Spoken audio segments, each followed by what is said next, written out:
I think that, so the next session is the producer panel. Are there still people outside? I'm wondering if we should turn this into a circle so that it's not more people on the panel than off the panel. Yes. All right, let's rearrange all the chairs. Big circle. For mosaic. And did you make it difficult? We'll put it all back after. No, just filming it. Oh, sorry. Yeah, sorry, that's going to be slightly different. We're making a circle. Okay. Any of the producers Let me know where I stand. Have you greeted Anna yet? Simone? Everyone should say hi to Anna. Hi. Maybe let's have all the Yeah, of producers course. sit kind of at the front. I can. On this side. Hi Anna, I'm Simone. Sorry, I'm having a problem with headsets. You are? Hello, can you hear me? Oh, it's you, right? Yeah, I can. I'm Simone, Anna. Nice to meet you. Oh, you're Simone. Great. Nice to meet you, Where man. are you? All right, everyone, come grab a seat. I'm in Belgrade. It's 1 in the morning here. Well, we're sad you couldn't make it here. Yeah.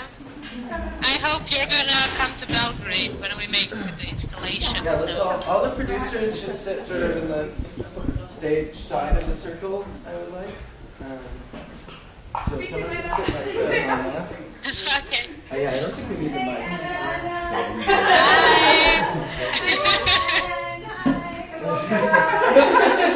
Jose, Nice to see you. Great to meet you. Really nice presentation. I like your headset. okay, this is kind of a bad. Thank you. Very funny. Yeah. And not just your eyes. I'm gonna blush. I don't know what's the color there. You're also projected in like this totalitarian sort of way. I know. So don't make me blush. Also, we are going to be pointing this mic at you, so we can make sure we can hear. I see you're having fun. We are having fun. Okay, here, why don't we all sit like here? No, I don't want to sit. Yes, please.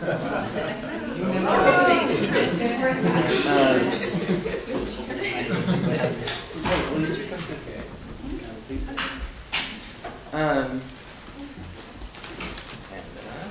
Here, why don't you come sit here? Just make it smaller, guys. Yeah, you guys can come in closer. So Let's just sit on the floor. Are the mics hooked into the camera? They are. Okay, got But it. you get that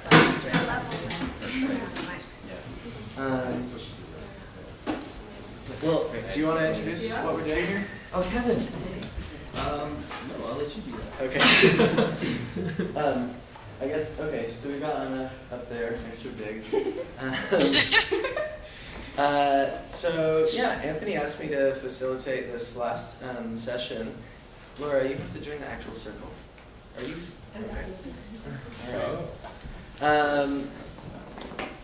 Lindy, you have to come up here. Can you come sit? Can you come sit here, Lindy, with Dan, please? Glad that over 10% of the crowd is in documents. Okay, so I wanted to bring. So Anthony asked me to do this production panel with people who were involved in the production of all of these shoots, and also I asked Arthur if he would join as well. Arthur didn't produce the shoot, but he produced our main tool for showing off the shoots, our website, and Jason Berwin also was very involved in that. Oh, Marco, you're hiding over there. All right, well, I'm not going to worry anymore about seating, but I would love to use this time. I think, what have we got? We've got an hour and a half budgeted for this. And if we get tired of this, we can relocate to a bar. That's the last sandwich. Cultural analysis. Yeah. But yeah, I think this is such an exciting opportunity. Like I never met Simone before today. I never met Marco, Lindy, and I hung out once. Never met Joss. We've been collaborating for so long with each other and never been in the same room. And then I think some of us, there's still many like Anna, who's there, is kind of in the room with us. But we haven't talked a lot that much. You know, like Simone and I had spent probably cumulative, 8 hours on Skype together talking, to walk through different things. And yeah, so I thought this was a great opportunity for us all to sort of share our experiences and to let anyone who has questions for us, you know, ask those questions and figure out what you want to know. It seems like there are more people than not have produced stuff who are in this room. So this is also, tomorrow we're having the Global Lives Collective members get together and talk about, you know, what the collective means, what we want to do in the future. So this can also be seen as kind of like a first chapter of what's going to happen tomorrow. So I think I want to, I have a provocation. I would just like for people to, all the producers to introduce themselves, your name, what shoot you did, and maybe talk about just 2 quick questions. Why in the world you thought that it would be a good idea to do this and to participate in this. And then number 2, if you have a story or something to share about your experience producing. And I would like to just get that from all the producers here and then open it up to questions from anyone. What are you? There's some sort of... There's a projection directly. Got a lot of background noise, Dave. Oh, sorry. Anyway, so does that sound like a decent way to start this off? Let's do it. All right. Marco, since you're hiding over there, why don't you start us off? I wasn't a producer, to be fair. That's okay. You're a crew member. I said crew members. Okay, so I'm Marco. I was with the Kazakhstan shoot with Simone. And I guess why I went along with the shoot was an opportunity to go to a country I've never been to before and I guess see what the life of the person there was like. And how many times how many times will I have an opportunity to go somewhere that I've never been before and then document this process and share it with the rest of the world. So that was definitely a biggest reason of why I. Yeah. And what was like a memorable moment or anything? There was a lot of them, but I think a lot of times, so the Kazakhstan show was at this orphanage with all these children, and seeing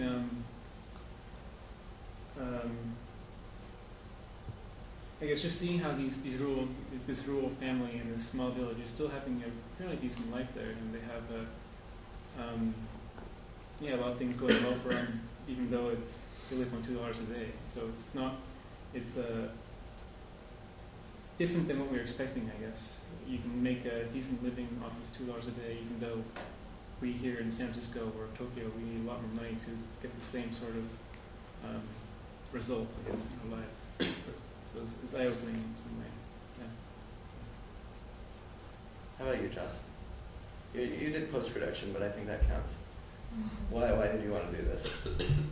I thought it kind of brought me back home. It kind of made me live a life that now I didn't maybe appreciate at that time, but I kind of appreciated how free the kids were, how much they didn't have to worry about much that we worry about being in the West. At least for me, being in the West, having to worry about the kids gonna play in the dirt, having to worry about what kind of toys they play with, and also kind of the whole thing of like kids being happy. It was very little, as little as a brick that is not out of dirt, and they'll play around with it, and a rock that they pick a string out of the bush, to just make a toy that they play with. So that kind of gave me the opportunity to relive the life that I did not. I did, but I kind of didn't appreciate that much. Maybe at that point, I was having fun, but I never thought about it in a way that, oh, this is fun. It was fun, but kind of like it brought me back to that kind of life again, and I felt like I was kind of living it with a different set of eyes. So that's why for me it was very interesting to go on with it. And do you have a story from your translation experience? Is there any one memorable moment you had in doing this? Yeah, actually, I just remember. I think what came up to the story that makes me laugh all the time. It's like, these kids, just realizing that that maybe probably Jason did not speak the language or something. And in the background, they started gossiping about Jason. And I was like, oh, that's really typical child who's like, you know, kind of like making fun. It was like really like a serious gossip. It was like mainly like making fun of Jason. So I thought that was funny, and kind of kids going hide and seek and playing jump rope, but you know, Edith was always kind of not bullying them, but it was kind of like playing like she was always taking position one, and kids are like, well, you're always taking position one. And I just remember like, yeah, that's exactly me. In every game, I wanted to be number one, and so it's like, I don't know, I thought that was a little funny. Great. But the Jason part was fun. Lindy, how about you? My name is Lindy, and I worked on Lebanon and did some post-production for Kazakhstan and a little bit of translation for Japan shoot. This project, my professor approached me at school and said, "Hey, you should do this project with us." And to be completely honest, I didn't think about like what it meant or what the big picture of the whole global lives. I didn't think about any of that really. I just thought, wow, it would be really great to travel to the Middle East where I've never been before, to just experience that and to be on production. And so, the meaning of this project has really evolved in the past couple of months of post-production. I'm still trying to grasp exactly what it means for me and what it means for everyone and like what we're doing here. And honestly, I don't have anything really condensed to share with you right now. What it means to me, what I think it can do. To be completely honest, it was just a level of, for myself personally, it was a great experience for me because it opened my eyes to a new culture, new language, new people. Jamila, her brothers, her family, spending time with them and getting to know what their daily life was, just really eye-opening for somebody like me. I don't know, maybe I'm shallow, but like it was just a good experience for me. That's a very personal, sort of selfish. On one level, that's what's going on. On other levels, I'm trying to comprehend what the big picture is. And I think that's why it's great that I was able to come here in Tokyo to hear these conversations, to have this dialogue with all of you, so that I can begin to understand what we're doing here. So that's really, really fascinating. That's great. Well, so it occurs to me that we should probably also say like where we're from and where we live, and that which you just said. But Joss, you live in Seattle, is that right? Yes, I'm originally from Malawi, moved from Malawi 15 years ago, now I live in Seattle. Okay. And Marco lives in Tokyo. Right, I'm originally from Switzerland. Do you have one story from the shoot? A story from the shoot. Or the pink cow thing? I want to The pink cow thing. Maybe Simone can help me explain the pink cow thing. The pink cow What would thing? you like to know about it? It was a fundraiser, basically. Oh, well, okay, so the subject, or the On-screen participant of Lebanon was a Palestinian refugee in a refugee camp in southern Lebanon. And we organized an event in Tokyo, and we had Middle Eastern, it was called Fair for Fair, and we had Middle Eastern like food and belly dancers and Middle Eastern music and things like that. And we had people from embassies and just the public and NGO, like non-profit organizations. And we showed like parts of the videos. The short edits, the previews. And then we had like all the pictures on a slideshow, and we raised some money that was sent directly to. for an education. Oh no. Yeah, that's right. Is that what it was? Yeah, for the education of Jamila. So you guys did something that I don't think any other crews did, right? The photography workshop. Or Yeah. who did that? Sorry. So what we did we wanted to give back to the community. We wanted to give back to Jamila right away because we were coming in and filming her, and so our professor, Irene, our producer, she wanted to give something back, and she's really into media photography and empowering youth or disadvantaged people to, teaching them how to express themselves through media and photography specifically.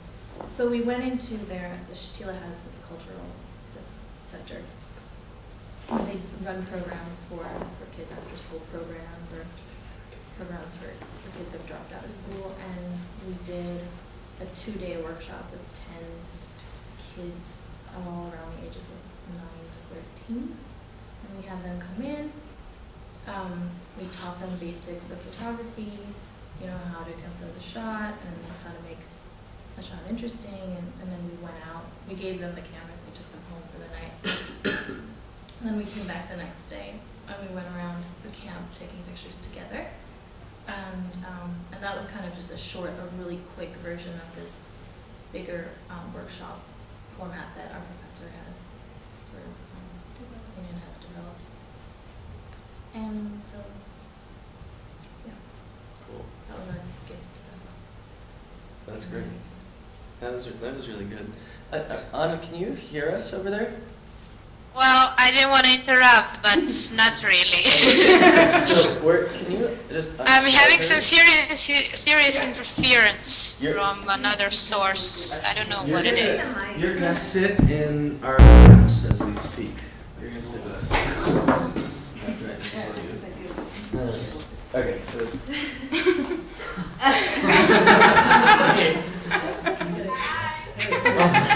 You want to see me or everybody else? Oh wait, so I'll talk to you. Okay. I have to say this is weird because I'm, as a filmmaker, I'm always doing the camera and everyone else. So, okay. Just my own medicine. So my name is Dan, and I'm originally from Kalamazoo, Michigan, and I worked with Dave on the James Bullock San Francisco shoot. And why I got involved was, I guess it sounded like an adventure. It sounded like fun, and it sounded like anything Dave does is kind of infused with this excitement. And so I wanted to be part of it. And, but as an artist, as someone trained as a filmmaker, it was interesting to try to take on the challenge of fusing a little bit of the social sciences with my work. And when I first heard about this idea, it made me think of this film by Richard Linklater, who, if you don't know, he directed Waking Life and Before Sunrise. And Before Sunrise, in particular, was what struck me about this, because in the movie Before Sunrise, it's basically a semi-improvised film with Ethan Hawke and Julie Delpy as they're traveling around Paris, I believe, or Amsterdam? Vienna. Vienna? Okay. Yes. Well, all I remember from this movie is this one moment where they're on the train together when they're first meeting, and Ethan Hawke is talking to Julie Delpy and telling her that he's frustrated with this 24-hour television culture that he's stuck in, and he thinks it would be really cool if there was TV channels where you would just sit there and watch someone else's life for 24 hours. I totally... So I was like, this is it. This is a way to create Ethan Hawke's dream, and So I actually never saw that movie until I decided that I wouldn't see it until we finished the 10th shoot. So I just watched it like a couple months ago, and then I was like, we gotta get Ethan Hawke to do the narration on our next DVD. No, we're not gonna do that. we should send it to him and see if it is what he thought. Yeah. But so what was most memorable from the shoot? Well, David reminded me of this morning as we were coming here, and he was feeding me a bagel while I was driving. He said, "This is just like 6 years ago when you were shooting, and I was feeding you a muffin while you were shooting, James." So that was a particularly fun memory. But I think the most, I don't know, the more serious memory that I have from that was a moment when it was towards the end of the day, and James has this cycle of shifts where he goes up the hill and down the hill in the trolley car, and at every end he gets about like 15 or 20-minute breaks. And so we'd follow him on these breaks, on these little excursions. He'd go to the bathroom, or he'd go to like a motorcycle shop and check out motorcycles. At one point during the end of the day, he decides to go down and look at the ice skating rink, and it's just completely quiet. It's dusk, and the skating rink is completely empty, and except for like one figure skater, and he's just leaning on the gate. And then the song "Earth Angel" comes on, and it's just this really beautiful slow song. And at that point, we had the camera really close on James, but then like taking the artistic initiative, I kind of like just pulled away from him and took him from afar. And to me, that was like a moment of like I'm actually infusing something artistic into this, and I actually felt weird about it later on, because I felt like this is, violating the terms of what I signed up for if I'm trying to infuse something into it. But then I realized this is my interpretation of it, that I wanted, I did this moment with James, and I felt like it was a moment of like kind of solitude and quietness, but that's just my view of it. And I think having that moment in the video gives other people the opportunity to look at that and see what they want out of it. So where do you live and where are you from? I live in Providence, Rhode Island right now, and I work in Boston at the Berkman Center for Internet and Society at Harvard. Oh, okay, that's the one. All right. Sorry. Nice to meet you.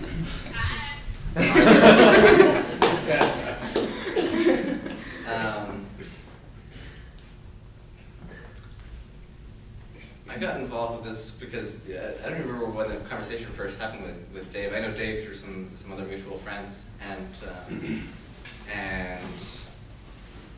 From back when I let people call me Dave. Yeah, David. That's okay, I don't care. And you were talking. I mean, at this point, you had already done like I think a couple of shoots, and you were talking about like the website and about trying to kind of bring it to the next level. You had like that flash site done by someone in Sao Paulo, and it connects for me. The project connects for me in that I like to program. I like to make websites. I like to problem solve, but I'm also like in the relationships that I have in my life. It's always I find myself taking a role of always kind of trying to see things from slightly different perspectives, and I don't know any languages fluently other than English, but I'm always Java. Well, yeah, programming languages maybe. I can talk to computers, and but it intrigues me deeply, and I wish that I did spend more energy in doing that. So this is a way of taking something that I am fluent at and participating in an experience that that I otherwise often don't make time for in terms of getting, other than the traveling that I do get to do, getting to travel some more through the videos, through all the stories that come through the participation in this event, in yesterday's show, and also getting to see the process of like the language translations, getting to introduce a lot of other people who are also interested in this project for diverse reasons. So that's been my interest in getting involved with it, and I've been kind of hacking out the website here and there as time's allowed. That's an understatement. Arthur like created the whole structure of the website that allows us to like show all the videos on our website, which is really cool. And that nice little map. Yeah, well, I guess it's been sort of like a 2-year project, but occasionally I drop off the face of the planet for like 4 months or something, and then Better than nothing back up. So did you have any, like in structuring all this video on our site, I assume you watched a little bit of it. Is there any like special moment in watching it that you caught? Or? Well, I've watched very little of it, and the reason is that like I've had to stop myself because I'll sit down and say, okay, I set aside like 10 hours or 20 hours to work on the website. And I'd be like, oh, wow, this video is really neat. And I'll click and be like, oh, wait, no, I can't. I need to like program right now. And so I haven't really let myself watch almost any of it until Friday, yesterday. yesterday evening. And so other than like getting the .sub API to work and that kind of stuff, like I would watch little snippets here and there, but I kind of haven't really let myself consume much of it because I was afraid I wouldn't get any work done. And What was that like last night? it was fantastic. It was really special also to get to watch it, to get to see. I really loved the map in the room. Like when you walk in the hallway there, it had the map that had like the listings of the names and succinct descriptions. Getting to connect that with the different conversations that I was having with other people, and also in just overhearing. Sometimes I get to sit down next to in a video by myself and just like watch it, kind of get lost in it for a few minutes, and then someone else will just sort of walk in, and then like they'll have something to say about it. There's no one else there, no one else in particular, but suddenly they're talking to me, and it's bringing a lot of ideas that I've heard Jason and you say, like in terms of like features that you want, in terms of ways that people want to be able to explore, and being able to bring that into listening to those conversations has made some of those things click for me. And like one example is, so that this woman came in where in one of the videos, I forget the character's, the girl's name, but she's the subject and she's sitting there and she's filling out a coloring book. And this woman comes in, she says, I taught preschool for, 10 years or something like that.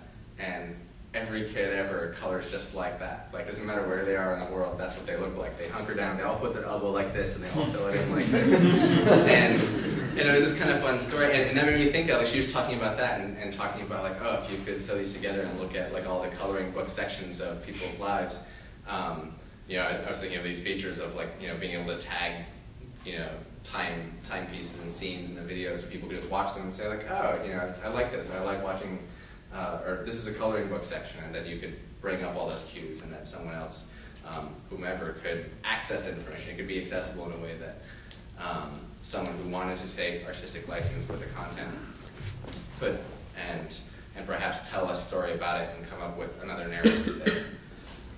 And my personal, I also had, I think the most engrossed I got in any of the videos at last night's exhibit was in watching, I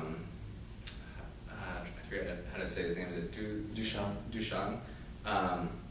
Watching him, he was working on the setting up of the honeycombs for his beekeeping set, and I personally like how-to videos and that kind of stuff, and I'm a big fan of Instructables and that website, where you can just kind of, people do like random DIY projects, do-it-yourself stuff, and I just sat there, and he was doing it, and he wasn't trying to rush it or anything. He wasn't in the way that people often are when they're trying to explain something in like a 5-minute video. He had all day. He had whatever it was he was going to do. And I really liked that. I just sat there and I watched him, and he wasn't talking. No one was interviewing him or asking him a question. And I got totally lost in it. I was like, oh, what is he doing? Oh, I wonder what he's going to do like that. Oh. And also, and it was, and beekeeping is like, it's just the sort of thing that, people who know me really well would say, like, oh yeah, that's something that Arthur would get really excited about for like 2 weeks, he'd get all the stuff together, he'd maybe put together, and, there'd be some bees, and then he'd be off on some other project. So. Well, it's funny because Dushan is a retired engineer. Yeah, and the way that all his tools and everything around it was, it intrigued me, and so I got totally lost in that. I was like, wow, I could watch, and it was also because it was engaging to me because it was something I was learning. Probably if I knew all about beekeeping, I'd look at it and be like, oh yeah, I've seen this 100 times. If I was watching someone program a website on a 24-hour video, I'd probably look at it for 30 seconds. That's great. So that was a special moment for me. Awesome. Passing you along. Hello. Hi. Oh, wait, sorry. Where are you from and where do you live? I'm from the Bay Area. I grew up around here in Palo Alto, and I live in Corvallis, Oregon, a little bit south of Portland. And just drove down. Yeah, drove down for this. I'm Yashen, and I did the China shoot, and Malawi, and I worked on the Malawi shoot. And I was born in Taiwan, but I moved here when I was 5, so I'm really from Kansas. And now I live in San Francisco. And I'm thinking of like why I got involved in this. And I mean, partially, you know, my partner's Jason, and he was involved in this like 24-hour thing. And I was like, oh, well, that sounds kind of cool. I'll be in Malawi, but I don't think I can stay for it, you know.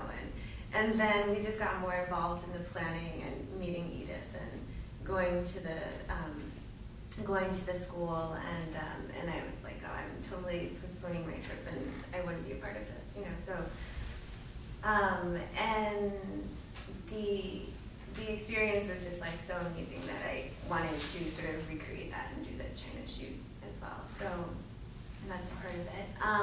And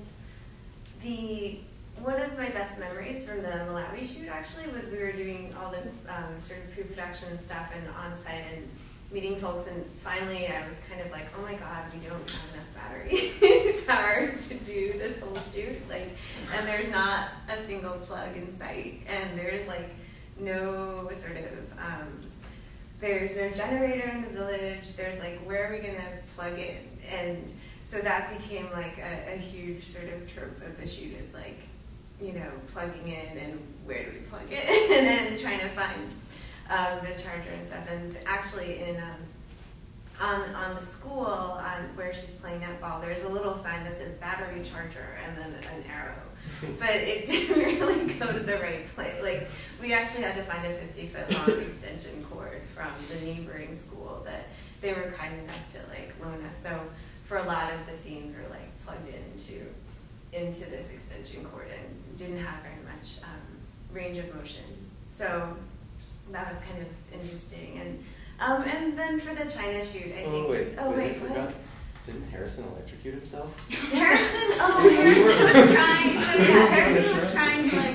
Our other cinematographer was like, I'm gonna fix this. Like, there's a plug in this wall. I know how to do it. And he's like sitting on the wall with his glasses. We just heard this yell. Like, wait, what? We just heard this yell coming. I guess there was electricity, but we couldn't harness it. It couldn't go through Harrison, and like, so yeah, that was like an almost casualty, and Harrison was like our best shooter, so that would have been a huge loss for the project. It would have been a lot more jittery footage, and the accidental turning on and off of the camera was me. So like, oh no, I'm not supposed to say that. Sorry, that did not happen. We dip to black every time. That was just dip into black. But yeah, so that was fun.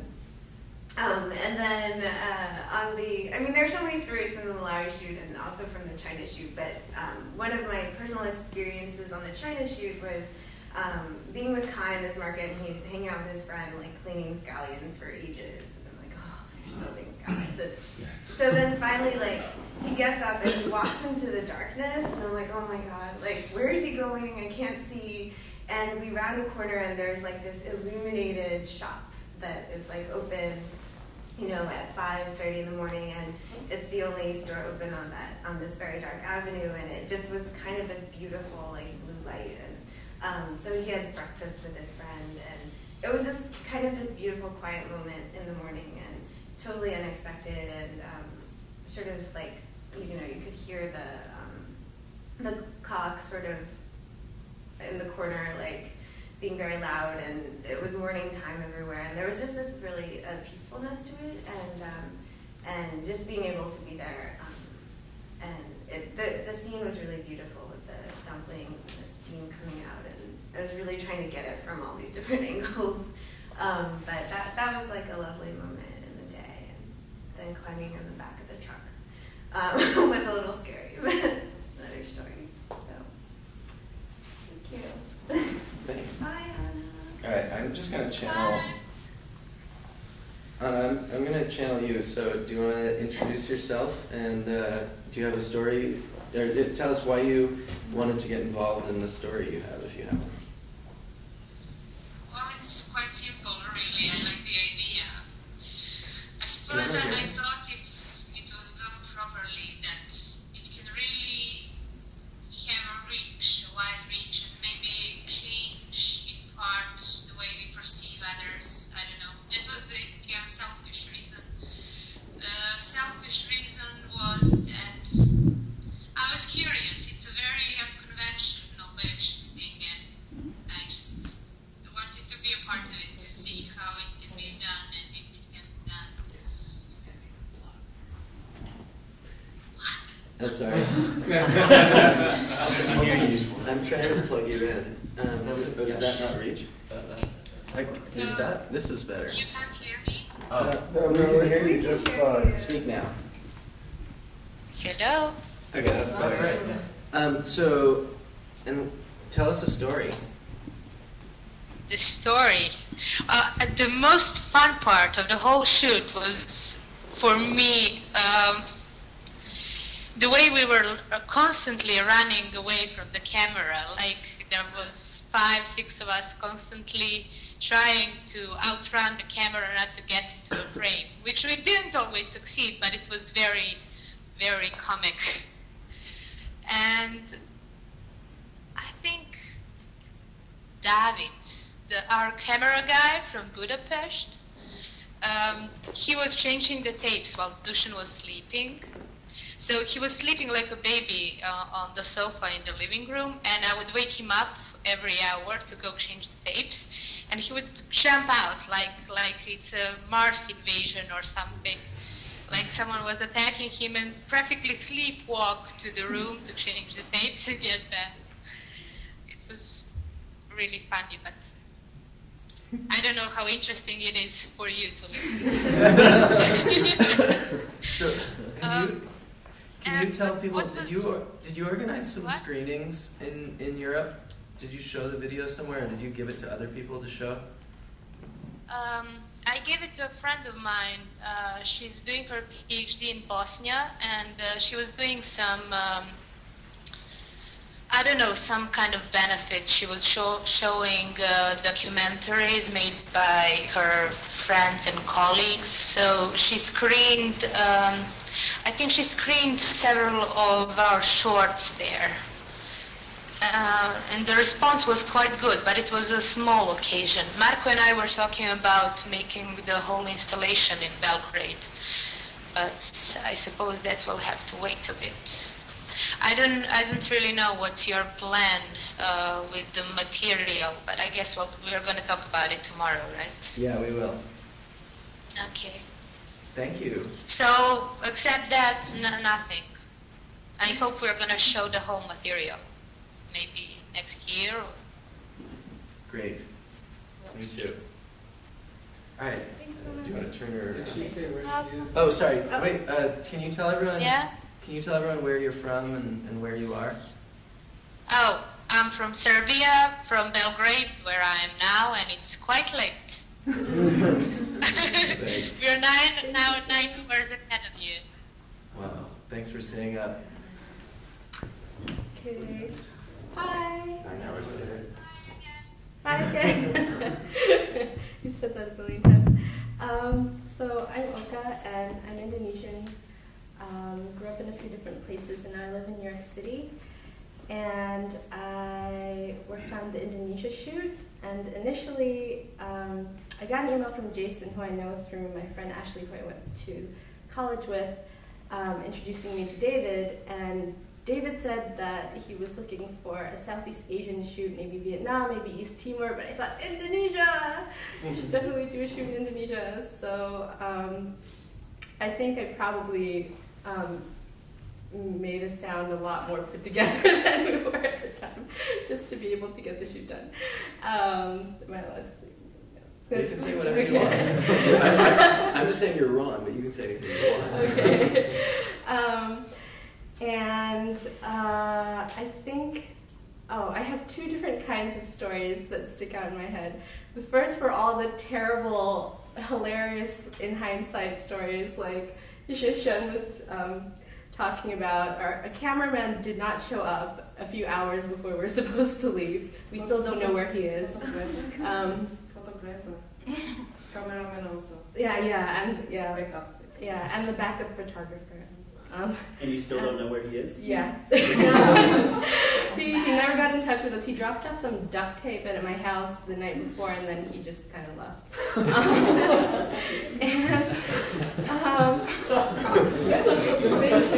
We've been ready for it hours. Yeah, we waited for Patrice, and finally we're like, the shoot just needs to get done. We hope he's okay. And our generator, which we had to go to Bandung, which is a town a few hours away from the village we were shooting, stopped working in the middle of the night. It started raining. So the uphill battle for the videographers was pretty rough, and just anything that could go wrong did go wrong. It seems like it. So that leads me to the second story that sticks out in my head, which is the fact that after the shoot was done, the family actually really, I think they were kind of amused by us because we were so stressed out all the time. And they were just doing their thing for the whole 24 hours, and they seemed really calm and collected. And I realized at the end of the shoot that we'd all actually bonded really well, and we started taking these pictures, and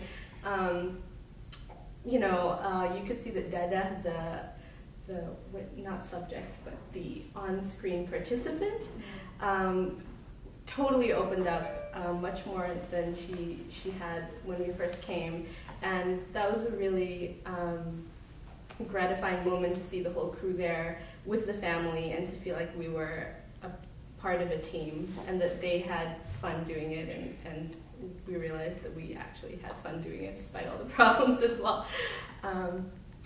So yeah, that's it. Wait, did you say where you're from and where you? Yeah. Okay, you did. Okay.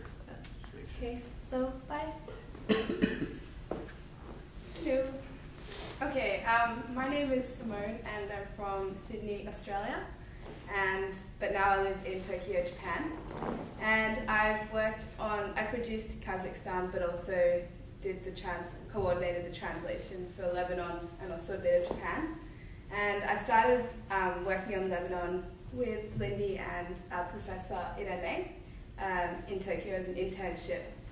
And then I just started meeting all these amazing Arabic speakers spread throughout the whole world, and was just on a high and just kept going and going and going. And then Skyped regularly with David, and then there was this pending 10th shoot that because it was the 10th shoot, it had really strict criteria that we had to meet, so it had to be in Central Asia, and Kazakhstan was the only real country I'd heard of, so that was it. And then I don't really know how it happened, but I just somehow did it. And anyway, I've got two stories. One's from actually the post-production of Lebanon, and I got this email from one of the translators, and this just sums up my whole experience with this shoot. Okay, I was emailing obviously just to see how she was going with her work, and she wrote back saying, "I'll do it because you had my word, but no, I'm not happy, especially after we were insulted from all Arab countries. I have mails from Palestinian people, Jordan, Algerians, insulting Egyptians, so why should I work as a volunteer anymore for them? I was happy to help you as I'm Muslim and those are my sisters and brothers, but now after Algerians slaughtered Egyptians at Sudan, and they just watched and agreed, there is no single reason except you had my word and I said, I'll do it, so I will."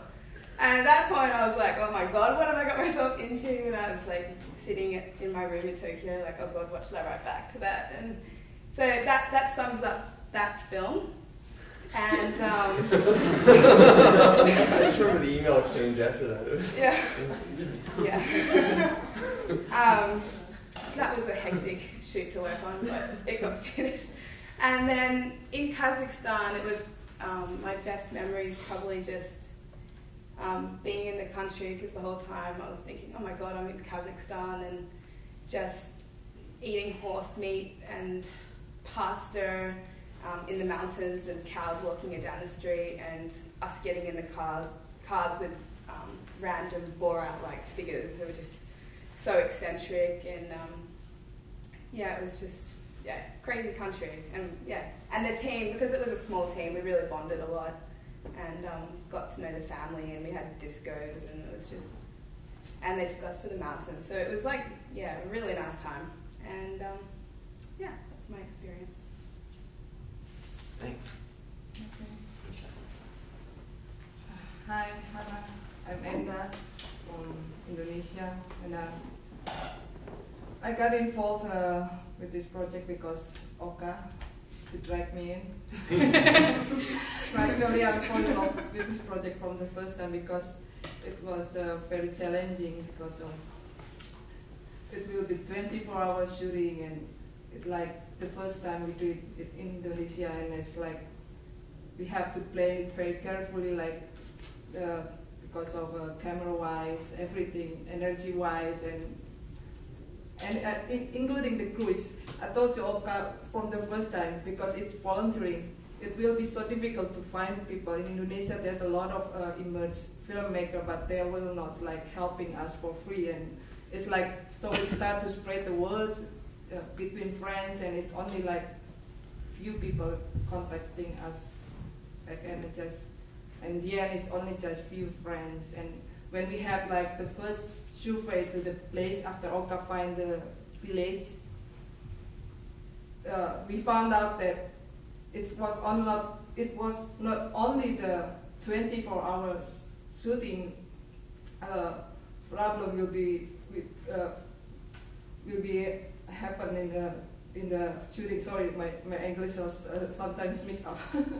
But we found out that some critical things is the geography. The geography is itself, because Dada is working in a mountain hill, and it will be like we have like remote areas like for 4 or 5 hours separated from community, and it will be like, and it's also in monsoon, and so it will be very rainy, and it's like after that we have to have like planned things very carefully and together, and we all at the first time we all are only like 3 people, and we haven't have like a whole crew, and finally at the end we have like many people help us, including the villagers. They are sincerely help us without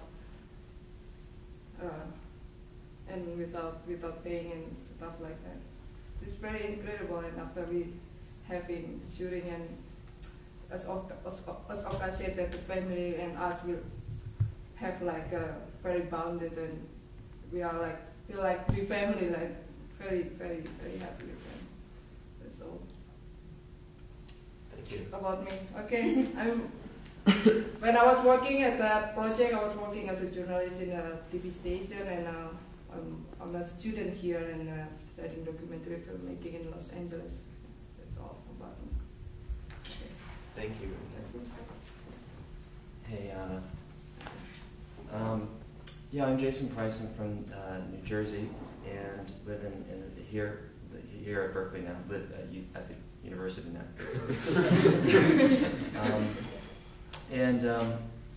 I think like maybe with Dan, I got involved in it for one because I just actually love the long take, and this was like really the long take, the long take, and then it gave me grounds to experience Malawi in a kind of sustained way, and then to re-examine it later on, and a lot of the things that Anna said about her motivations for the shoot really resonate with me as well. What I didn't expect, and which has sustained me, is just this constant inspiration from all these different angles. I don't want to sound maudlin, but I really feel this way. There's been an incredible amount of real work done. So like the everyday surrounding this project, from just David's tirelessness to tiredness, to being able to kind of, work with Shen and Oka, who I know, and to kind of make those relationships go further, and getting to know Simone, and then just all of these incredible Malawian transcribers and translators that I've had such an incredible privilege to get to know, and who just worked tiredly. But you asked about a story, and I was trying to think of these stories, and I was like going through all these things, and then the thing that I thought of the most was we showed the footage. When we showed the footage to Edith and her family, and that was great. That was 2 years after the shoot? It was 2 years after the shoot, but it was like watching a home movie, and they enjoyed it deeply. We showed them the other footage, and they were like, "Oh, okay, yeah, whatever. Can we watch ours again?"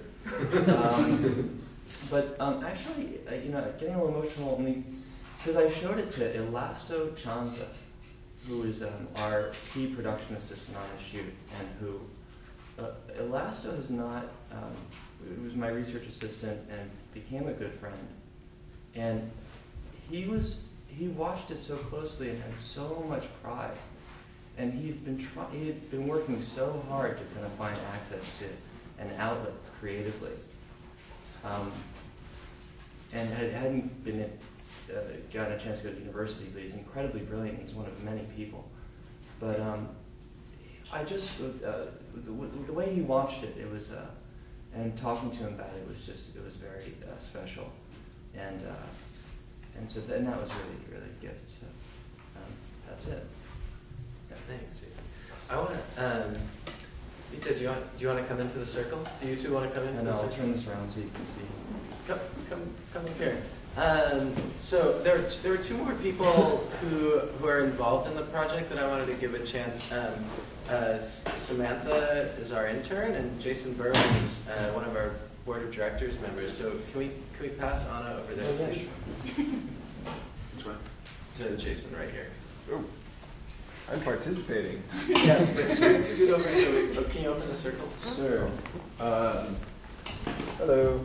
I had not expected to. Well, I am Jason Berwin. I live here, which is to say San Francisco. I am from Mountain View, which is an hour south of San Francisco. And I became involved in the project because my very good friend Dave approached me one day and said, hey, you know how I did that whole 24-hour shoot thing back in 2004? And I was like, yes. And he's like, this Brazil thing is really cool because I'm doing another one. I was like, that's cool. He's like, I want to start an organization. I said, oh, okay. And he said, and I want you to help me. And I said, oh, okay. But I mean, over that time, of course, it's gone from being something I helped my friend to an organization that I wanted to help bring forward to something I consider as much my own work as any other person who participates in this project.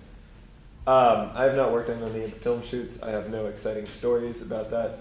I just, as much as I could say production-wise, I've had any real hand in it. Maybe you could say I've helped produce the website to some extent. That's more or less it. I'm more the organizational side of helping Global Lives as an entity sustain itself and continue to grow. So, yes, I could tell a lot of stories about Dave, but I don't think he'd appreciate it. Yeah. So I will pass it on at that point to someone else. Why don't Samantha, sorry to put you on the spot. Hi, so my name is Samantha, and I think I'm probably the newest member. I started as an intern 2 months ago, and I first learned about Global Lives from a classmate who did some translations. And one of the things that really caught my eye was like, I've always been interested in documentary production, but how this was not narrated, it wasn't edited, it was, I mean, it's hard to be completely objective, but I felt like this was one of the most objective documentaries that I had ever seen. So that's what really caught my attention. And first of all, I'm from the North Bay. I just graduated from Cal, so I still live here in Berkeley.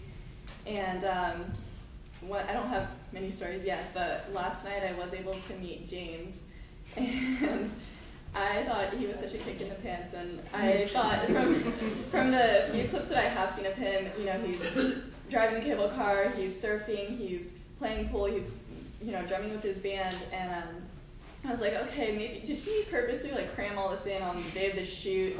But then after talking to him, and you know, he has so much energy, and he's almost 60 years old, and I was like, oh my, this guy is the most energetic, upbeat person I've ever met. It would not surprise me if every day in his life was like that.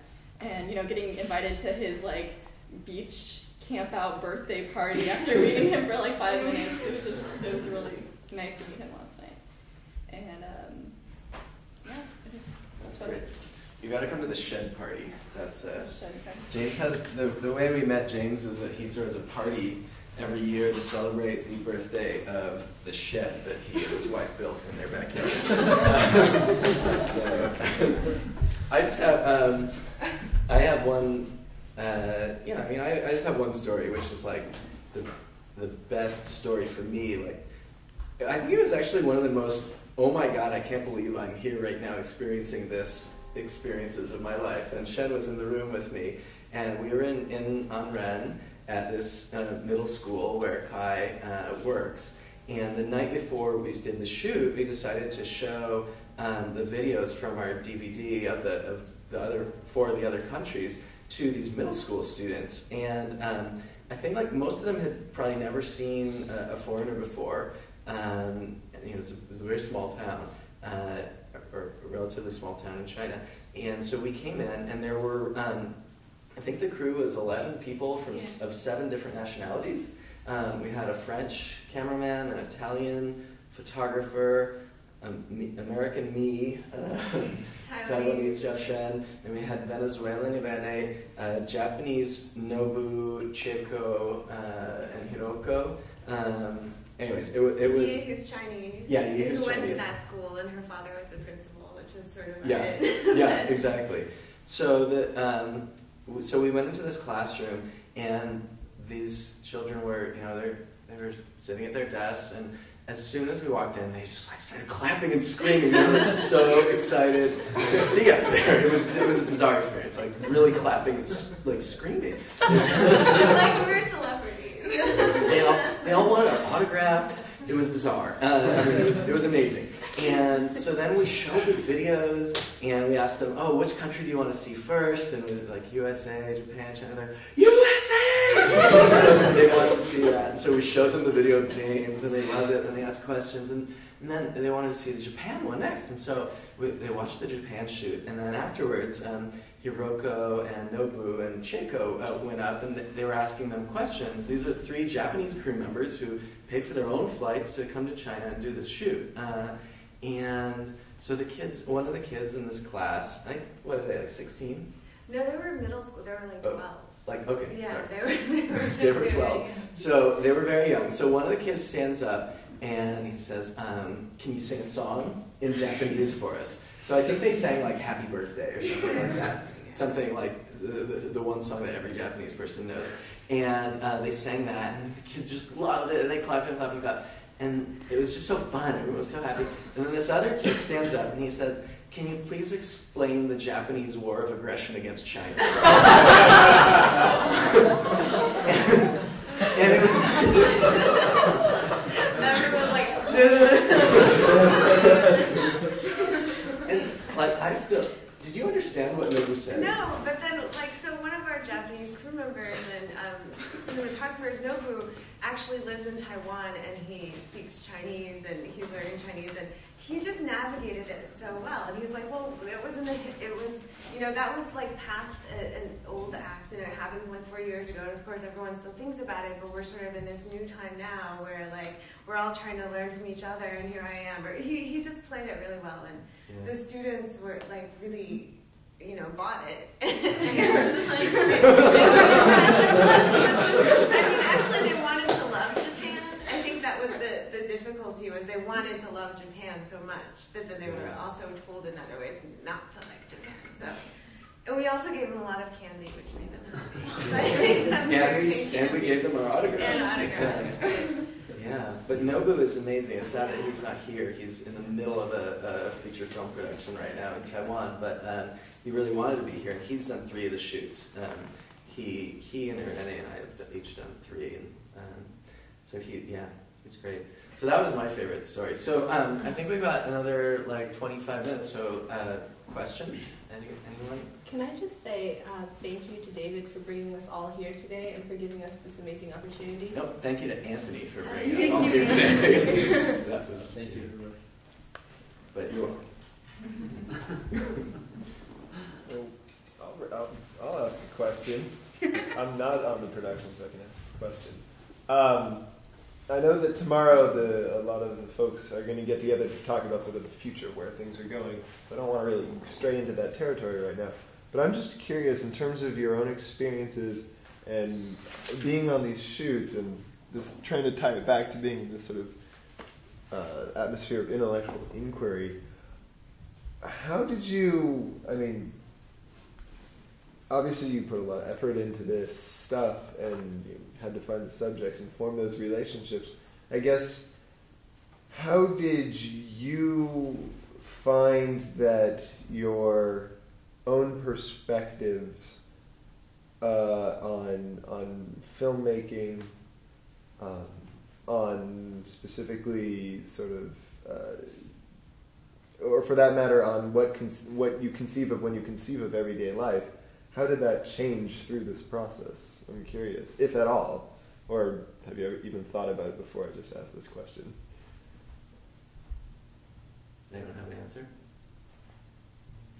Like, for me, like, one of the most intense ones that I think actually, like, changed my understanding of like, life very profoundly was actually watching Rumi. And, you know, she uses a wheelchair. She got in a car accident.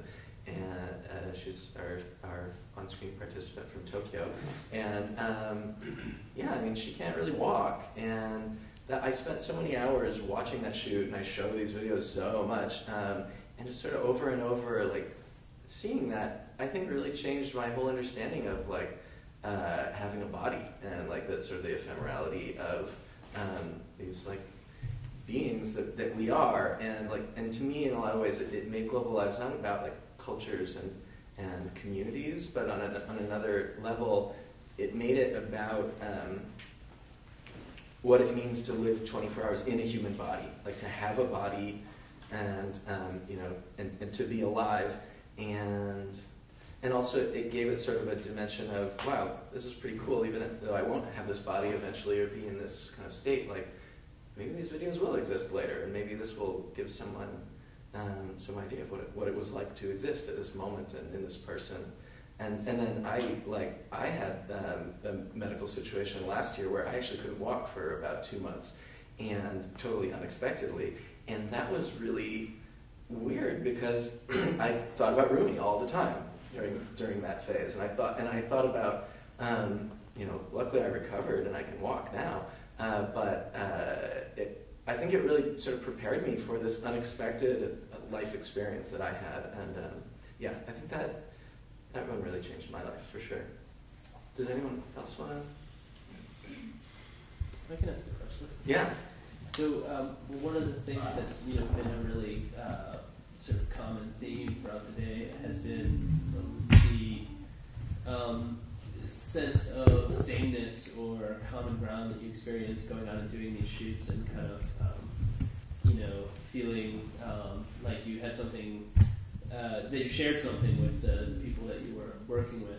But was there ever experiences you had where the differences were really